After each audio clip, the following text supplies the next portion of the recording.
Sophia believed she never needed anyone's help. At 27, she ran a tech giant that baffled older executives. Moving markets with one word, she slept 6 hours a night with zero regrets. She never flinched, refusing to ask for help and quietly rejecting any kind of charity. Not from her corporate board, not from startup investors, and definitely not from the quiet, seemingly ordinary guard her father just forced to live under her roof. His name was Julian. He wore plain clothes and rarely spoke a word. He seemed completely ordinary, but she had no idea what story he hid inside. You and I will see what happens when the very person you dismiss becomes the only one who can save you. Nexus Technology Solutions surged by 38% in just the last fiscal year. That massive number was etched into the glass lobby. Those frosted wall letters were her silent declaration of war against anyone who ever doubted her. Her tech firm specialized in private data security and digital infrastructure, the exact tech that governments quietly bought and rivals desperately tried to steal. Sophia built this entire empire, starting with a $70,000 inheritance, fueled by a quiet rage she never explained to anyone. She wore sharp charcoal blazers and carried a black leather portfolio everywhere she went. Employees never stopped for friendly chats with her in the office hallways. They simply stepped aside, staring down until she passed. She was not cruel, just a leader who learned that letting people close usually ended in betrayal. That painful lesson came 6 years ago, delivered by a former partner named Derek Holt. Back in their early 20s, they built a small tech startup together. Derek had the slick charm and connections, while Sophia provided pure, flawless code. For 2 long years, she trusted him with everything. She shared every system, every weak spot, and every single detail of her work. When he stole her life work and sold it to their biggest rival, she did not cry. She never confronted him in public. She simply hid inside her dark apartment for a whole weekend, stepping out on Monday with fresh business plans and one ironclad rule: never give anyone access to the things that truly matter. By age 27, that strict boundary made her an incredibly wealthy CEO, yet entirely alone. And she was entirely fine with both. But her father, Alexander, refused to let her live like that. He was 61 years old, a silver-haired titan who built a massive real estate empire before semi-retiring, pouring serious funding directly into his daughter's tech company. He was no passive backer, regularly attending her board meetings. He examined every financial report. And lately he received alarming threat intelligence through private channels he did not share with Sophia. Dangerous people were watching his only daughter very closely. Her stubborn refusal to hire bodyguards used to annoy him, now it terrified him. He finally made his demands during a tense Tuesday dinner at his townhouse that October. To Sophia, his heavy-handed demands sounded completely unreasonable. An independent security contractor instead of a corporate team. Not a typical guard, but a quiet, overlooked man assigned to be her shadow. This quiet stranger would live in the guest house on her property. Always nearby, completely overlooked, carrying a history she knew nothing about. Sophia quietly set down her fork. Let's look at her first. Behind her icy corporate armor, she insisted her security was already flawless. She cited vetted staff and zero real threats, claiming nothing justified upending her tightly controlled executive life. She didn't need a babysitter, and she absolutely refused to let a stranger guard her private sanctuary. Her father, Alexander, quietly slid a printed page across the table. It detailed 3 alarming security breaches over the past 45 days. A vehicle linked to corporate espionage had been spotted idling outside her headquarters on 2 separate occasions. A targeted phishing attack had hit her private email rather than her corporate address. Her personal security traps had caught the intrusion just in time. Still, it bore the distinct markings of a highly sophisticated operation. And one name, Victor Crane. He was the head of Ashford Capital, a bitter rival that lost 3 major government contracts to her startup, Nexus, this year. Sophia scanned the paper once, folded it neatly, and quietly slid it back. Her answer was still no. Alexander fully expected her stubborn refusal. He chose not to push the matter that night. But 3 days later, she came home to find a strange man waiting in her building's private courtyard. A little girl slept against his shoulder, with a worn duffel bag resting on the ground by his heavy boots. He looked up slowly as she approached him. His eyes were dark and incredibly still. His name was Julian Mercer. He was 34 years old. According to the brief security file her father's assistant had emailed that very afternoon. A former military contractor, now self-employed. A single father with a 6-year-old daughter. We often miss the stories in quiet men. Sophia just stared for 3 seconds. She checked her phone once more, forced to accept this bizarre, undeniable reality. This quiet, ordinary man was chosen to guard the leader of a $40 million cybersecurity enterprise. She immediately dialed her father, but her call went straight to voicemail. Instead, he sent a brief text message, "Give it 2 weeks, then we will talk." Sophia realized her father had rigged the corporate rules so that firing Julian would require a massive formal process. That would trigger board alerts and raise difficult executive questions. It would spark the exact kind of messy public attention she worked hard to avoid. He had weaponized her own company's strict governance rules directly against her.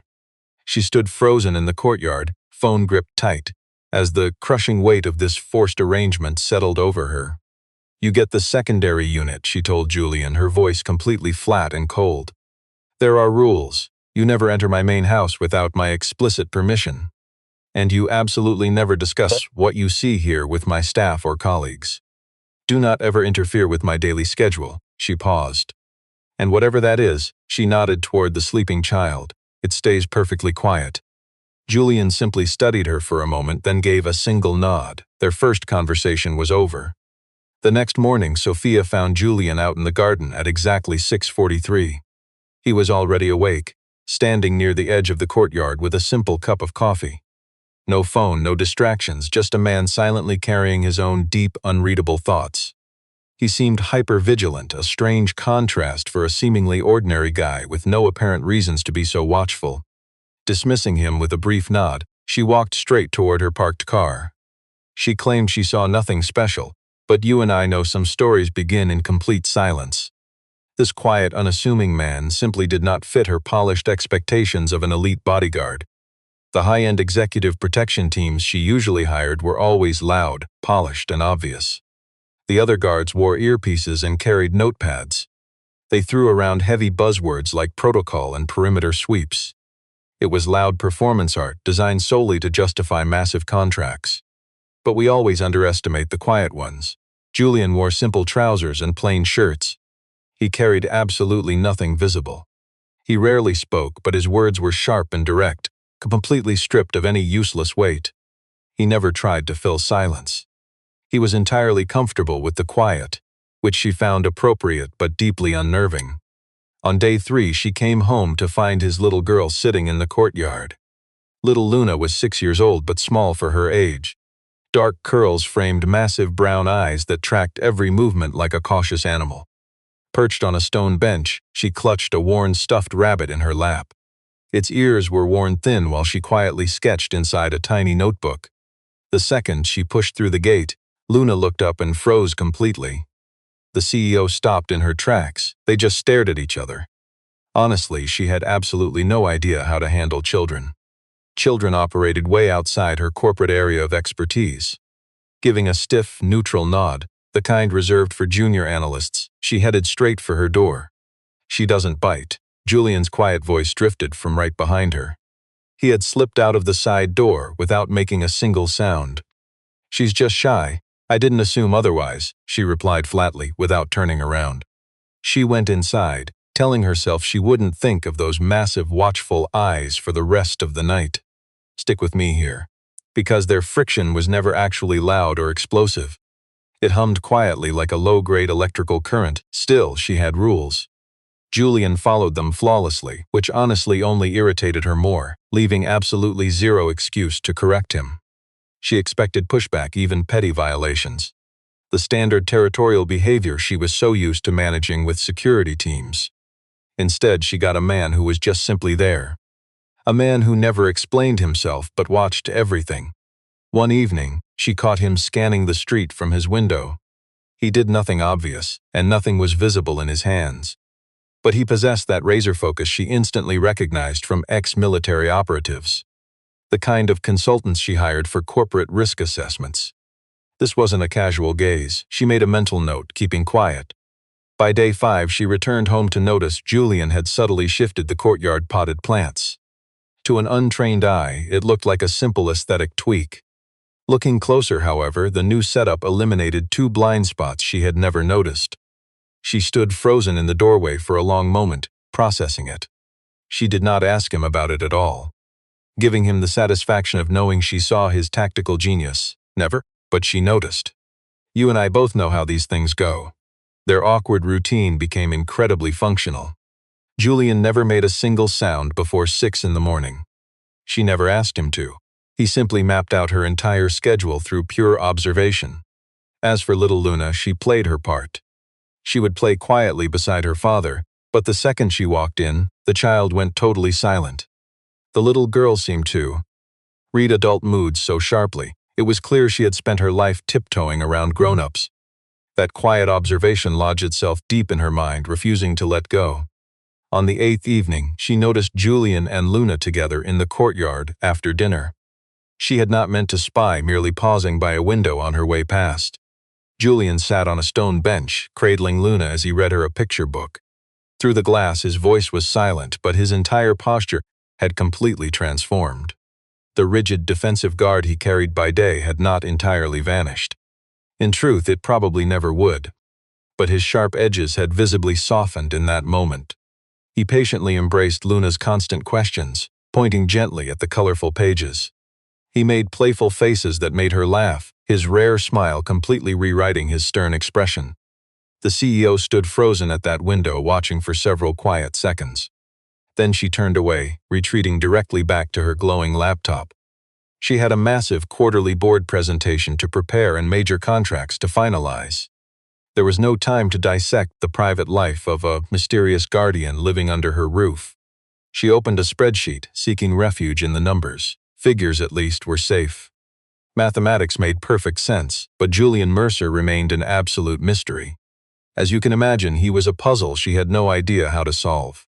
The very first sign of his hidden past was almost entirely missed. She was traveling to a midtown meeting, Julian driving, while Luna was safe at school. Suddenly, he executed a sharp turn down a quiet side street without a single warning. Looking up from her files, she protested, "This is not our route." "A vehicle has followed us directly from the garage," he said quietly. "Blue sedan, out of state plates. It has stayed exactly 4 car lengths behind us for 11 blocks."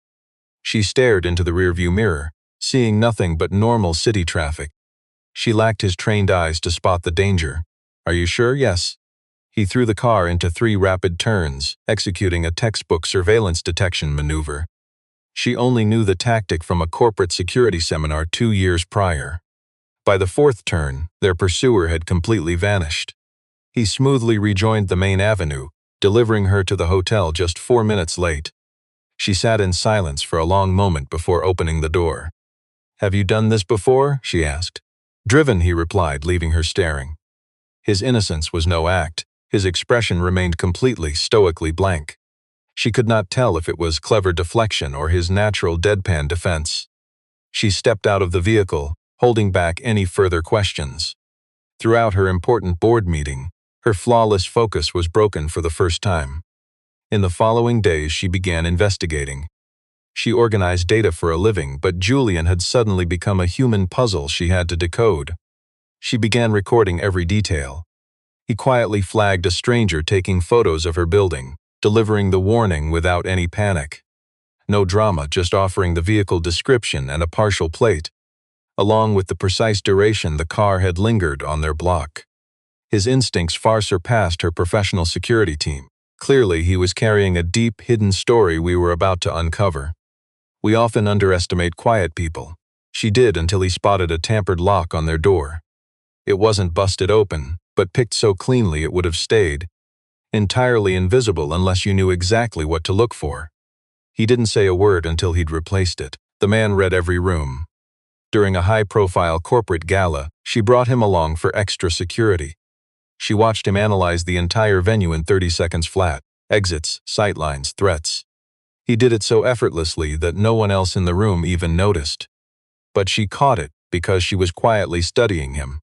His hands bore unique, jagged scars, not from factory work or kitchen accidents. These marks showed a precise pattern, the signature of years in elite combat. She had seen those precise scars before, on a former federal operative who once ran security tests for her firm. She decided to dig deeper. Where did you work before this? She cornered him in the kitchen one evening, while little Luna was nearby. He was cutting an apple with a rhythmic, automatic ease, a quiet precision only built from repeating the exact same motion for years. Private contracting, he murmured, pausing slightly. Service branch before that. He handed Luna a slice of apple. Does that really matter for my job? Just curious, she replied. He turned toward her, not defensive, just calculating. Army, he offered, a long time ago. She waited, but he stayed silent. Luna grabbed her snack and went back to coloring, blissfully unaware. Later that night, she ran his name. Through the elite screening system her firm reserved for high-level executives, Julian Mercer. His digital footprint was incredibly sparse, almost artificially blank. He had a valid social security number, a standard driver's license, and short security gigs. One local agency, one international operator, and then absolutely nothing. Every trace of employment stopped 5 years ago. Before that, the records were suspiciously thin and surprisingly empty. You and I know what that means. It wasn't a sparse history, but a past that had been meticulously scrubbed clean. She had seen a profile like this only once, in the files of a contractor running covert black ops for a government agency. A man whose ordinary civilian life was carefully designed just for show. She barely slept. You probably wouldn't have either. The next afternoon, she was working out in the living room when a strange scraping sound echoed outside. A heavy shift of weight brushing against the stone walkway. She couldn't explain it, but her survival instincts flared before her mind registered danger. She was already turning when Julian burst inside, shielded the window with his body and barked inside. It took exactly 40 seconds. A stranger walked past their courtyard gate, hesitated briefly, and then moved on. Julian watched the shadows until the street fell silent again. Then he stepped back. Someone scouting, he muttered. He passed by once already. In different clothes. Her heart was pounding faster than she'd ever admit.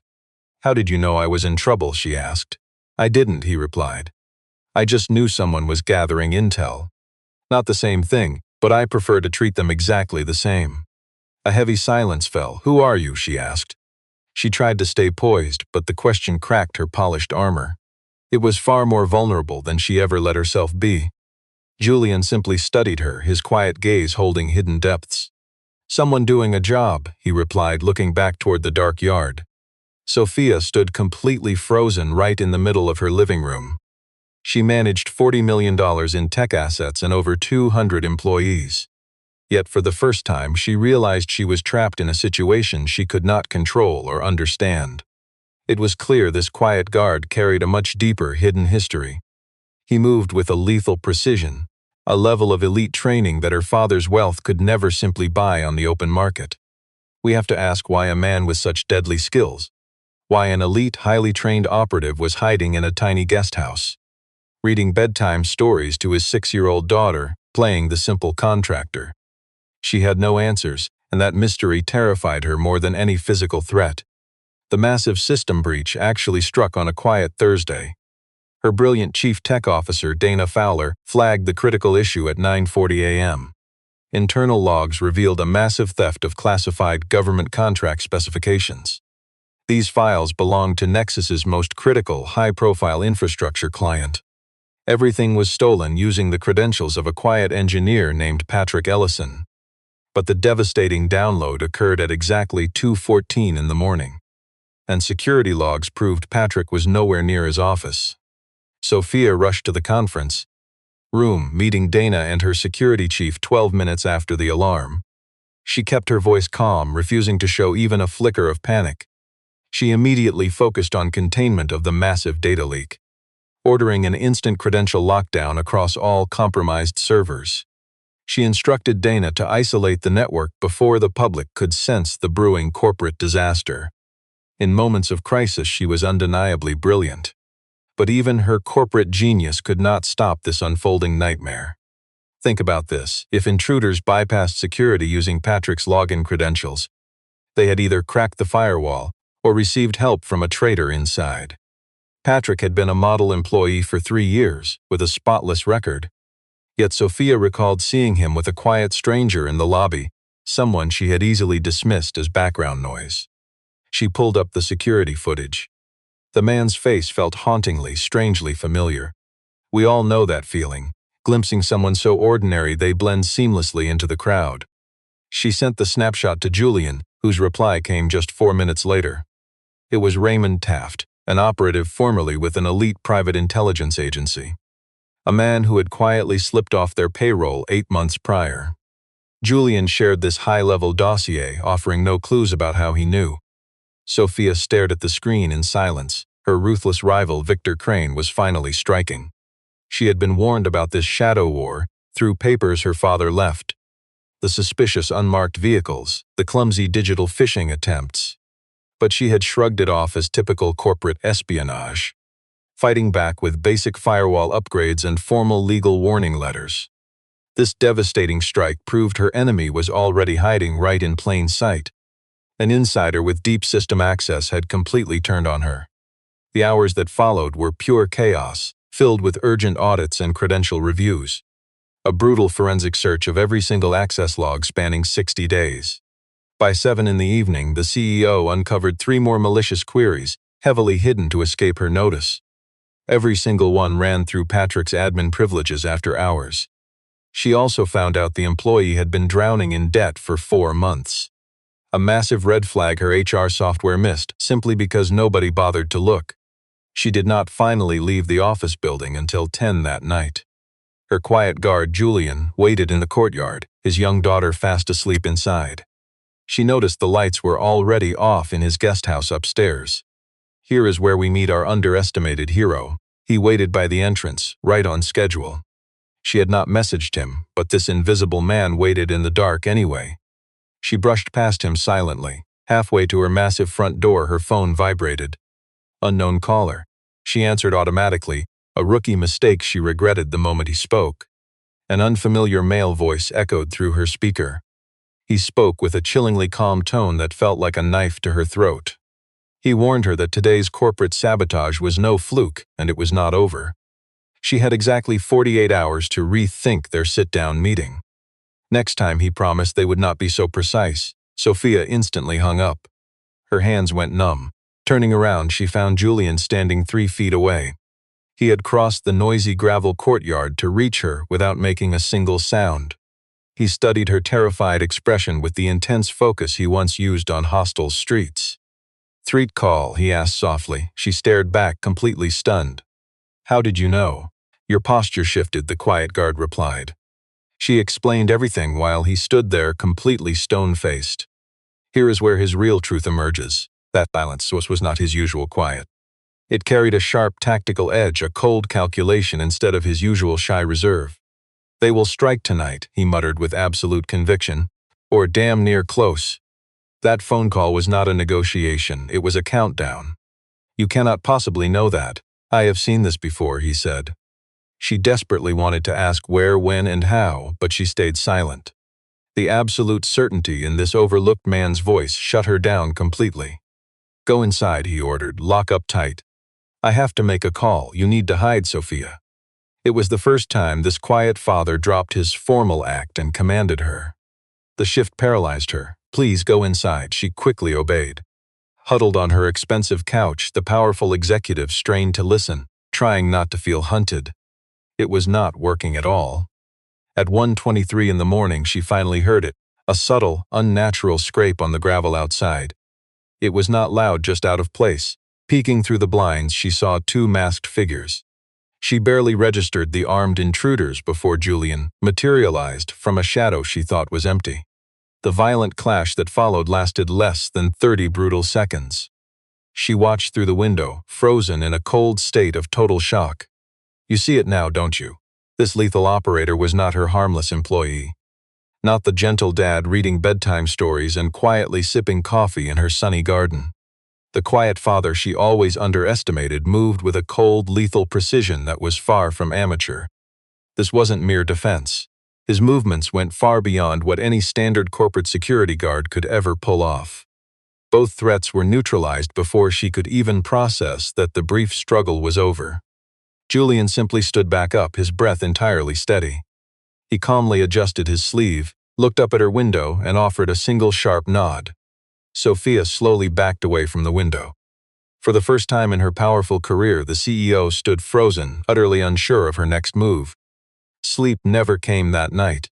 Hours crawled by until the dark sky outside her window slowly dissolved into a pale gray dawn.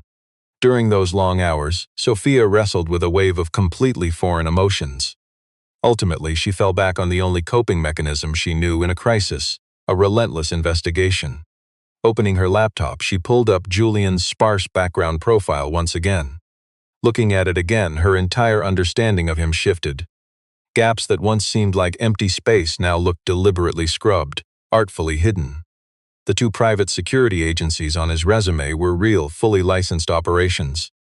She had already verified that. But cross-referencing their client rosters with active global conflict zones revealed a shadow pattern. Both firms handled sensitive overseas contracts for elite clients who demanded specialized operators. Operators holding government security clearances far above a standard corporate ID. His employment dates at both companies were neatly detailed and precise. Yet 3 empty years lingered between his military discharge and that first private job. 3 years without a single trace, no records, no tax history, total silence. Let's look closer. She began tracing the agency founders back to deep defense industry circles. The founder of that second agency carried a well-documented history, commanding a joint task force deeply embedded in federal intelligence. You won't find this online. It lay buried in rare meeting notes from 8 years prior, redacted in every public document. Fortunately, Sophia possessed a top-tier Nexus clearance to bypass those heavy black bars. She devoured the unredacted records. At 3:40 in the morning, as her untouched coffee grew cold, she saw it. The heavy scars on Julian's hands never came from handling basic security equipment. She had completely misread them. They were the clear signatures of extreme tactical operations forged through months of brutal, off-grid deployments. She recalled seeing those identical injury patterns in a classified military training document, a manual her firm reviewed during a previous high-level defense contract negotiation. She overlooked the signs because she never imagined an ordinary, struggling father carrying such secrets. She had only expected a simple, mundane lie. This hidden reality was far heavier than any deception. She audited his life with clinical precision, each cold fact locked into place, revealing the terrifying silhouette of a ghost. Julian Mercer was just an alias. The shadow behind it possessed a deadly history long before his official records ever began. He spent years executing operations for phantom groups on the absolute edge of intelligence. Then came his sudden complete exit from that violent shadow world 5 years ago, timed perfectly to a daughter who was now 6. Baby Luna was only 1 year old when Julian's true record went completely dark. We both know that is no coincidence. Something monumental must have occurred. Why would a top-tier operative choose to vanish and become completely invisible? But you and I know better. On paper, he is just an ordinary guard reading books. At 6:15, she heard him moving around outside and finally walked into the yard.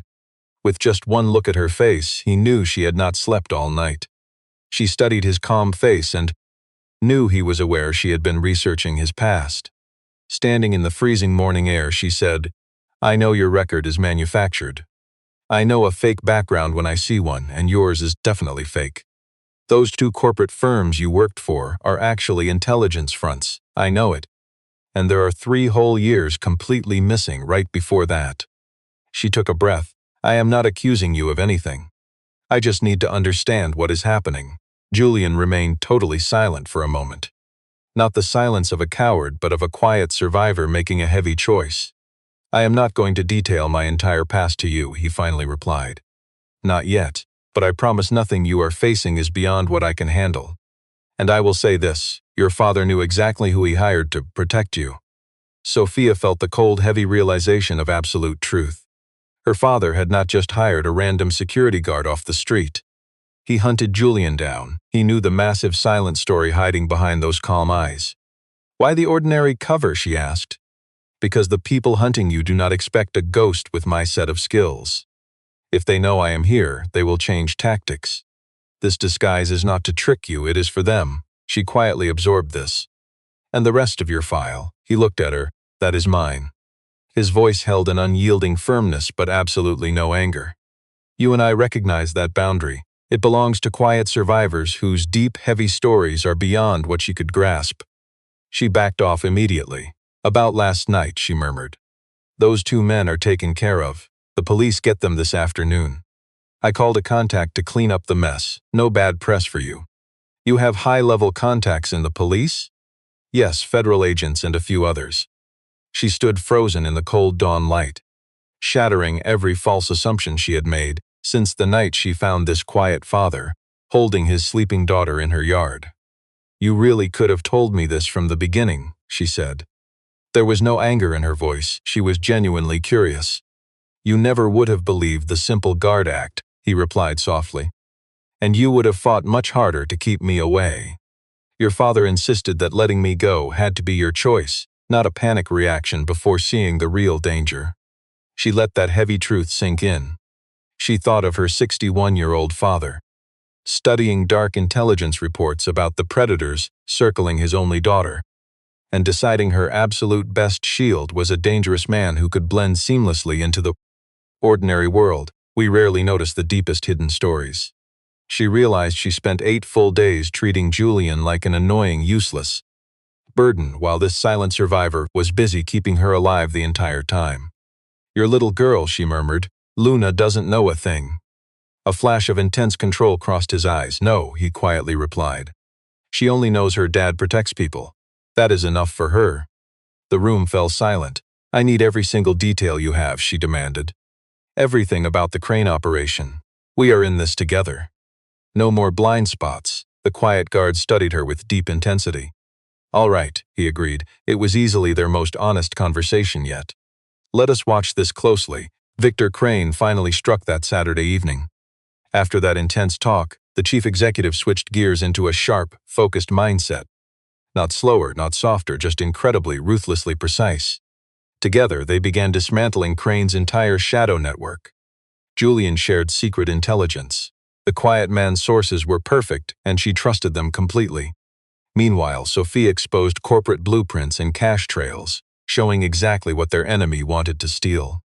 The operation was incredibly efficient. They had a seamless partnership, completely free of their early tension. She asked sharp questions and he gave perfect answers. No time was wasted. Over those same 48 hours, Sophia shared 3 special moments with young Luna. The first connection happened by accident.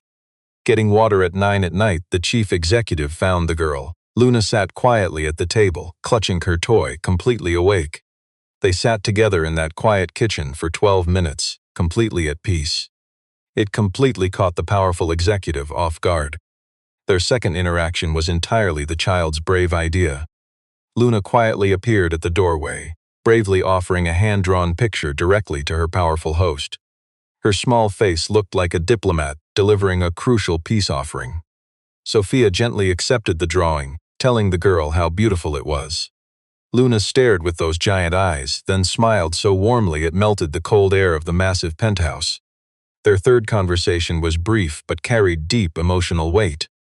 When the child innocently asked about her job, Sophia explained she was a business leader. Thinking it over, Luna asked, "Like a boss?" Sophia smiled softly. "Yes, like a boss."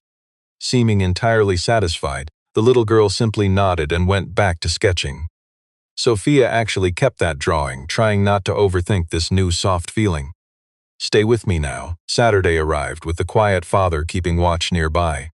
Corporate files covered the table when her phone suddenly began to buzz. It was a call from the luxury building's front desk. They claimed a delivery had failed and asked her to come down. But high-end security never works that way. They always sent digital notifications, never a direct call to her line.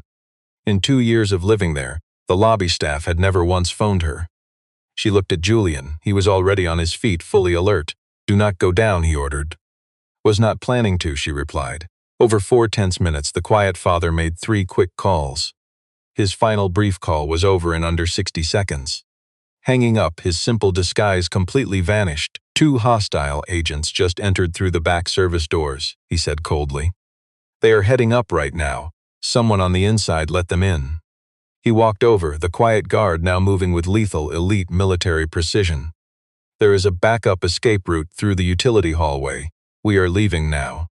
They ran. True to his hidden nature, this quiet protector went straight for his little girl. Ever completely misjudged someone? Before I even reached the door, he had her safe in his arms, blanket and stuffed rabbit included. He moved without hesitation or calculation. His little girl simply came first, always. Pure instinct, like drawing a breath. That moment revealed a side of Julian no corporate background check ever could. We rushed down the dark maintenance hallway. Julian led while I stayed close. Luna clung to him, eyes wide with terror but completely silent. A little girl who had already learned to stay quiet when danger finds her. That heavy realization hit me like a physical weight. Down in the service basement, we met 2 strangers Julian clearly knew right away. They spoke in that tight code shared by men who have survived combat together. The men hurried Luna and me into a waiting car while Julian stayed behind. I will be 10 minutes, he said to Luna, gently touching her face. Stay with Sophia. Luna just stared up at him with those giant eyes. She gave a quiet nod, and then he looked at me. It was no plea, that one glance carried all the silent history between us. Then he turned and disappeared back into the building. Sitting there with a 6-year-old hugging her rabbit tight against my ribs, I did something I had not let myself do in 6 long years. I pulled the girl close and just held on tight. Stay with me now. What Julian did inside over those next 11 minutes I never actually saw. I only pieced the story together later from Julian himself, and from one of the private security men waiting with us. Along with a classified federal report I managed to access using my executive clearance. A file that never named him once, but outlined a tactical profile I recognized instantly. 2 armed intruders had breached the lobby. They were professional mercenaries, men with dark records doing dirty, off-the-books security work across the globe. Julian ran straight into them in that cramped service corridor. It was narrow and enclosed. Normal bodyguards would view that layout as a massive disadvantage. But Julian obviously saw it differently. The struggle was swift. Neither attacker ended up seriously injured. He just zip-tied them, waiting for federal agents to arrive. But that terrifying efficiency, definitely not the work of some civilian amateur. Nothing in the surface-level profile my office sent me weeks ago could explain these deadly skills.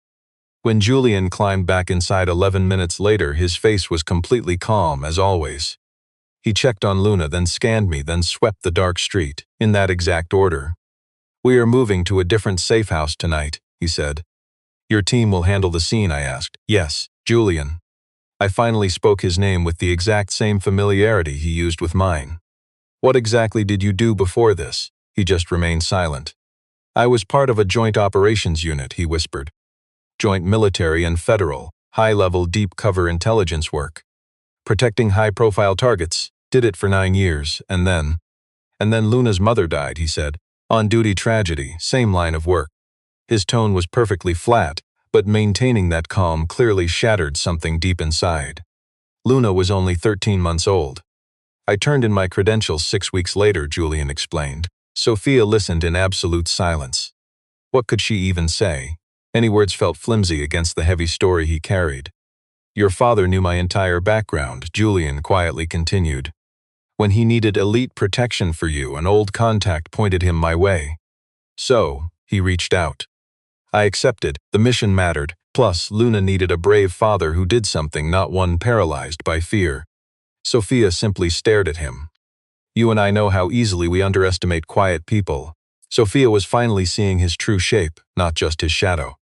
This quiet father had operated at the absolute peak of global protective intelligence. And he walked away from all that raw power for his baby girl. He chose a quiet life, hiding the massive story he carried to be the father his daughter needed. Then, without a single complaint, he stepped right back into the line of fire for her. For 8 whole days, she had dismissed this quiet man as just an annoying inconvenience. Meanwhile, for 8 days, he treated her survival like a priceless, fragile asset. You should have told me, she whispered. I know, he replied. That was it.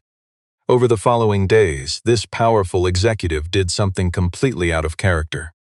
She shifted her mindset, nothing dramatic. It wasn't some sudden cheesy warmth from a woman who suddenly remembered how to be nice. That wasn't her style, but the internal shift was undeniably real, and she felt it. It felt like the slow correction of a compass needle, pointing the wrong way for years. She built her corporate empire believing that absolute, ruthless control meant total safety.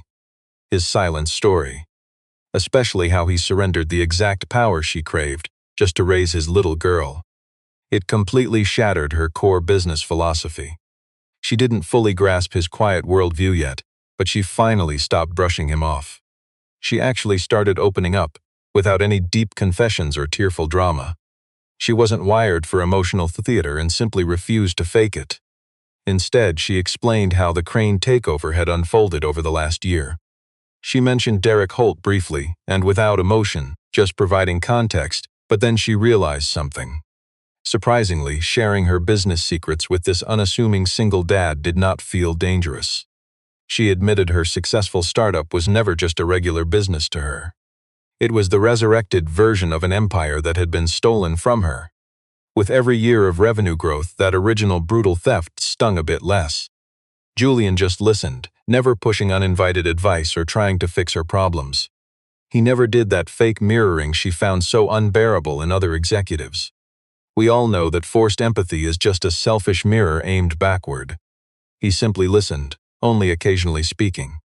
His words were always true, specific, and carefully weighed before he spoke. She found herself craving these quiet moments more than she ever expected. She also began spending time with Luna. It happened slowly, the natural way people bond when locked under one roof. Luna had done her own kid math using logic Sophia could never decode. Her final verdict, Sophia was safe. The little girl started appearing on the edges of Sophia's makeshift office. Never begging for attention, just sitting quietly, sketching in her little notebook, or arranging small toys on the floor, patterns holding a deep unspoken story.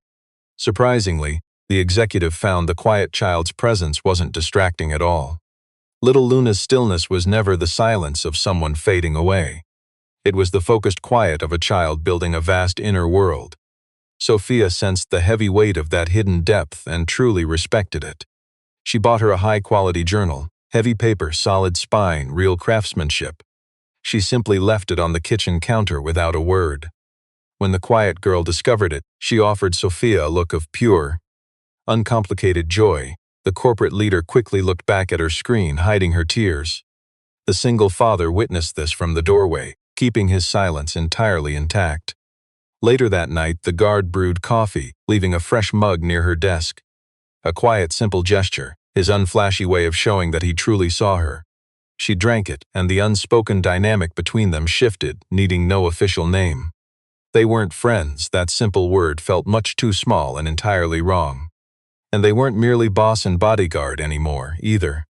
You and I know who they were, two souls connected by deep, unspoken respect. The kind of unbreakable bond that forms between people who have stared down real danger together and survived, carrying with them a crystal clear knowledge of exactly who the other becomes when everything falls apart. This quiet man never romanticized her, never softening her sharp edges or pretending she was easy. He spoke to her as a complete equal, carrying that rare, grounded honesty of someone who has protected powerful figures and meets them eye to eye. She honestly couldn't recall the last time she felt so deeply understood. One evening after his daughter slept, she found the father sitting out in the dark. Bringing her own coffee outside, she sat on the far end of the bench. They sat in complete silence together, yet it felt incredibly safe. Around them, the city buzzed with its low, gentle night hum. Golden lights flickered softly in the distant windows of the apartment buildings. "You gave up so much," she whispered. "I got something back," he answered. "Luna, yes." He breathed. The chance to do the hard work without forgetting who it is for. She let his words truly settle. She reflected on her empire, built on mistrust and isolation, believing human connection was just a weakness. She pictured the simple drawing his little girl had given her, still on her desk, propped up crookedly against the corner of her large computer screen. "I built my entire company on never trusting anyone," she admitted. "I know," he said. That may have been a huge mistake. He simply looked at her. Maybe, he agreed. She knew in that moment the quiet protector was talking about far more than business. She said nothing in return but refused to break eye contact, which was, for a woman as guarded as Sophia, the most honest answer she could offer. Follow me here because this quiet duo dismantled the entire corporate threat in just 14 days. Julian's former federal contacts moved quickly. They arrested the threats and analyzed the digital trail Sophia and Julian quietly built together. The corporate server logs, the hidden funds, the entire network layout. Confronted with the recorded blackmail call, the rival executive refused to surrender quietly. He possessed elite lawyers and endless resources. You and I know that 3 days of polished public denials mean absolutely nothing against the heavy evidence silently building for months. Nexus lawyers officially filed suit in federal court. The civil claims alone, trade secret theft, network intrusion, and stolen corporate credentials, were staggering. Were enough to cost Crane's tech firm their lucrative government security contracts for years. The quiet insider Patrick Ellison cooperated completely once he saw the crushing evidence. He was financially desperate, a sad ordinary kind of pressure Sophia had seen too often before. His deep silent remorse struck her as entirely genuine, even if it couldn't fix things. She quietly chose not to destroy him. She simply cut his network access, ended the contract, and let the authorities handle it. The powerful CEO took absolutely zero joy in it. She actually noticed her own lack of satisfaction, a profound shift in her once ruthless perspective. Dana Fowler, her brilliant chief technology officer, spent 4 grueling days running the most brutal security audit in the company's history. She emerged with a 42-page report that was incredibly painful for leadership to read. Sophia quietly studied every single page. Stick with me. The company's biggest vulnerability was never about code or digital infrastructure. It came from ignoring the human layer, ordinary people and their quiet, messy, unspoken relationships. Those spaces lacked trust simply because she had built a corporate culture designed to run without it. She called an all-hands meeting the very day the Crane corporate espionage case was officially closed. Standing before 217 people, she confessed something she never actually planned on saying. The exact words formed in her mind only as she began speaking. She admitted the company's core strength had always been nothing but pure technical precision. That fact remained absolutely true, but she acknowledged a massive error in how she treated the quiet, underestimated people carrying it, treating their humanity as a mere liability to manage instead of a foundation to support. She vowed to change that. 217 silent faces stared back, many in shock. Down in front, Dana offered a tiny knowing nod. Sophia took it as a new beginning. Her father, Alexander Harmon, came over to the house for dinner that following Sunday. He arrived to find this quiet protector cooking, while little Luna sat nearby, peacefully drawing. He took in the domestic scene with a carefully neutral look that fooled absolutely nobody. He shook Julian's hand warmly.